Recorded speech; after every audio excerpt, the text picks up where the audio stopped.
Hey everybody, thanks for watching. Super exciting moment in the history of Be Better Golf right now because I'm announcing the first ever Be Better Golf half-day short game school, just dedicated to shots from 110 yards or so and in.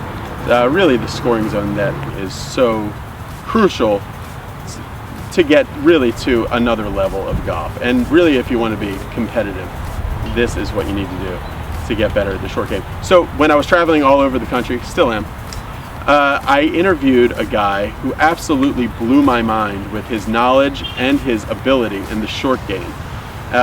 His name is Tim Yelverton from Mississippi. And so I'm going to be flying Tim out here. He is absolutely, in my mind, the best short game instructor in the world. He teaches guys on the PGA Tour. He taught Kevin Kisner for a long time. He taught Scott Brown, who's also on the PGA Tour. He taught other guys on the PGA Tour. He also teaches quite a few women on the LPGA Tour, so he's constantly traveling around to events for that. So a really special opportunity here in Long Beach to work with Tim on July 8th. So it's going to be a half-day school. We'll be going from 1 o'clock till whenever. It's going to be at least 4 hours. I really am excited about this school with Tim because Tim's philosophy, he doesn't have a name for it, but I call it like the program. It's basically this triangle that he puts together that makes you really confident when you're walking up to a shot to not only diagnose the lie and know what type of shot to hit, but have a lot of confidence in the kind of impact you're going to have at the bottom. Start off with your stock, then you move into the ball being buried, and then from there, ball sitting up on top. So try that at home, get some different lies, and match your swing to whatever the lie of the ball has for you. A lot of times, you just don't have confidence that you're making a good move that's going to give you good impact at the bottom.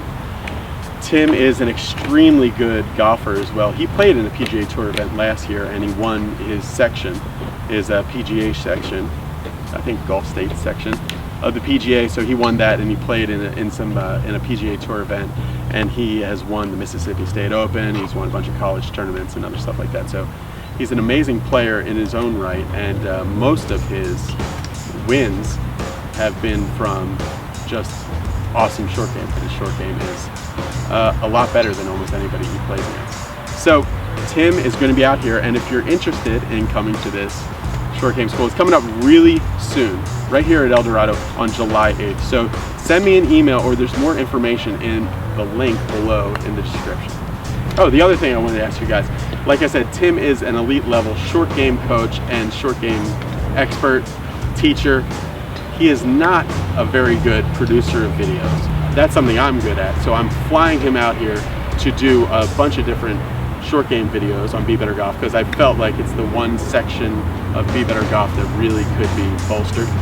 So put in the comments below what type of shots you would like to see Tim go over in the videos that we do together. So, because I really want this videos that I do with Tim, Be Better Golf videos, to be collaborative between you guys and us. The main thing I want to get out of my time with him on video is just how to get really good, really consistent impact down at the bottom, where it's going to be, you know, just when Tim hits the ball, it just sounds a lot different because of the, you can really tell he's using the bounce correctly, and the grooves are working onto the ball. It's not this tinging, glancing thing.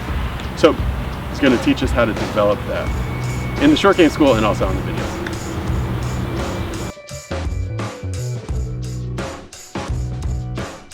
Hey everybody, thanks for watching. Today I am in Mississippi. Not sure what town in Mississippi am I in? West Point. West Point, Mississippi. And this is Old Waverly Golf Course. A very, well, is this one of like the top courses in the state, huh? Yeah, we are #1 in the state pretty much every year. Okay. Yeah. Beautiful, beautiful course. Beautiful surroundings too, especially if you're from California. You're not used to this kind of like tree situation, falling leaves a little bit. Very, very pretty. So Tim is a kind of would you call yourself like the short game teacher? Yeah, here? sure. Yeah, that's all I do. Mm-hmm. I teach putting, chipping, pitching, bunker shots, basically anything inside of about 30 yards. That's where I focus. So Tim is the short game expert here at Old Waverly. Where in general do you see where people can really improve their scoring with the short game? Like what can they do to? Yeah, I mean, chipping proximity is extremely important. Just getting it close. Just getting it closer, yeah. I mean, you know, if you miss 6 greens and you chip them all to, say, 8 feet, well, we know that's kind of the tour average for 50-50, right? Okay, you make about half of them. Well, tour average from 4 feet is almost, you know, it's in the mid 90 percentile. Yeah. So I mean, you're going to make basically everything from 4 feet and in, and the best players in the world only make about half from 8 feet. So just chipping it just one step closer to every the flag. single inch you can get closer to the hole, regardless of anything else, is going to make So what can we do to chip better? Well, I always break it down in 3 things. Okay. Contact, trajectory, and then feel or spot. Okay. I would say probably 80 to 90% of where people struggle is contact. Okay. And that's where I always start with players. Let's see some. And I tell them with contact, the 2 things we're looking for is where did I hit the ground, and then what angle did I hit the ground. Oh, okay. Yeah, because it doesn't matter just where you started your attack on the ground, but like how steep you were. It's like landing an airplane. So you have the runway. Where's the plane touch the runway, and at what angle did it touch the runway? So like that strike there, I liked where I hit the ground, but it was a little steeper than I wanted. Yeah. So I'm gonna make a couple practice swings, just feeling a little bit shallower brush of the ground. Yep. And then I'll go back in here and I'll hit another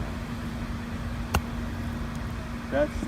So that was much better. I'm seeing that a lot on tour. What you just did with the second one you hit, it's almost like you just said, an airplane. It's almost like this is a wing of a plane, and you're using this to kind of, you're almost hitting it fat, but not really. It's a very shallow kind of glide into the ball. And you go back to the runway. You know, if you hit an inch behind the ball at a pretty shallow angle, then you completely get away with it, and it's fine. No biggie. But if you come in steep and hit an inch behind it, then you lay the side. Yeah, forget it. And the conditions on tour around the green are extremely tight and pretty grainy, especially in the South when you play the Florida courses and the Texas courses. There's a lot of grain, and so that's definitely the shot that tour players kind of hate the most. Yeah. So what we're going to do now is Tim and I are going to play a game of horse. Tim, the short game expert, has everything to lose. I have I have nothing to lose. Now, as we do this, I'll also give you the added challenge of I need you to give me a short game lesson. Okay. Help me out.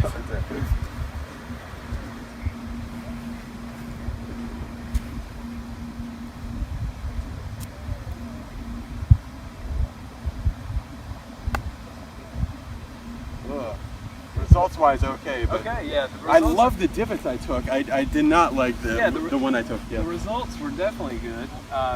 Just a little thin on the contact, but not bad at all.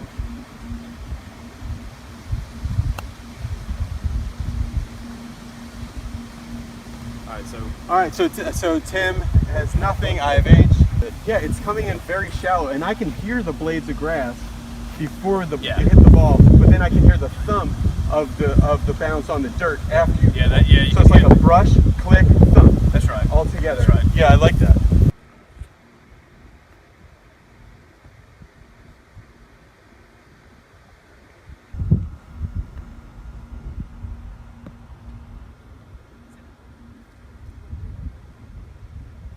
Tim was showing me that I'm getting the club, my arm kind of on the side, right, Tim? Yes. Like this.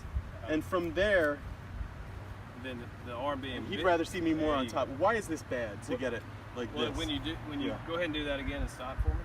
Okay, and then from when you start coming down this way with the arm bent, then the trail shoulder gets really low. Yeah. And then your divot, you're going to start to touch the ground a little too far behind the ball. Right. And then it forces you then to play the ball in the back of your stance. Yeah, I do that. To have good contact. Yeah. And you're fine as long as you can hit it low. But as soon as you are kind of short-sighted and have to hit something in the air, then the ball needs to go forward, the face open, and then this doesn't work anymore. So what should so this leads to this, which leads to fat. What should I be doing? Well, or what's if you just hold your hands like this and take it back like this, like if you were holding a medicine ball. Yeah. So if you're holding a medicine ball and you would take it back this way before you threw it into the wall. Or if I was like to hand it to somebody in a line. That's right. You wouldn't go if you were going to throw a med ball into the wall. You wouldn't go. No.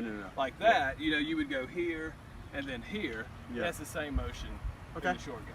All right, so I'm losing very badly here, but I am pretty good at a comeback. I'm also like hitting bad shots on purpose, so I can. Well, it's to make me feel at ease, right? Right. All right, so now I'm gonna go to a shot that should kind of fit your tendency, Okay. because it's on an upslope, Yep. so you don't have to hit down on it as much. So we'll go from here. Let's go to that second yellow one here. This one right in front of it. Well, not the first one, but the second. Yeah, I gotcha.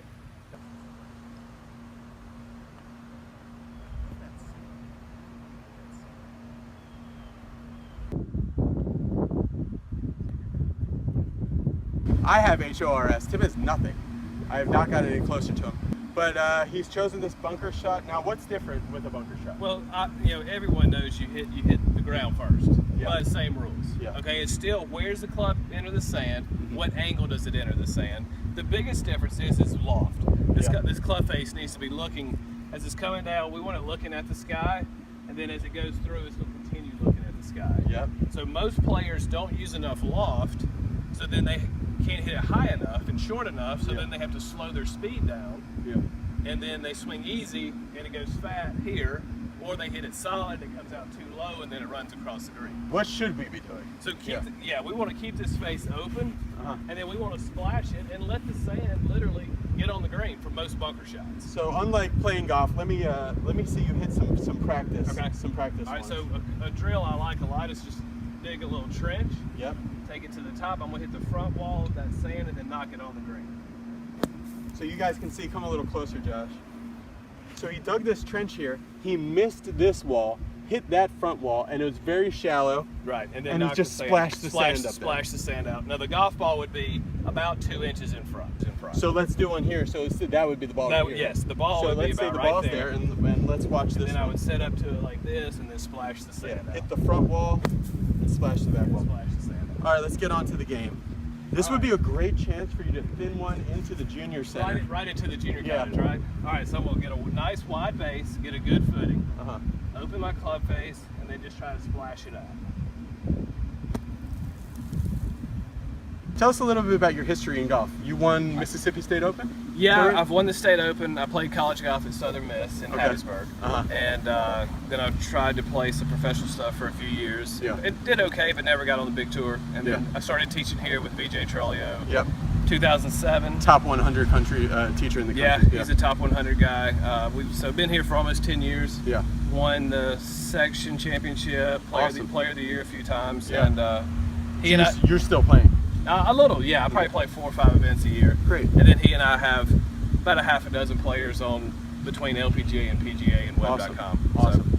So when you were playing for a living, was short game always something that you really loved to do and you were really like excited by? Yeah, and Okay. unfortunately it was out of necessity sometimes. Okay. Right. So sometimes I had more opportunities to chip or pitch. I'm but gonna eat yeah, top ramen if I don't.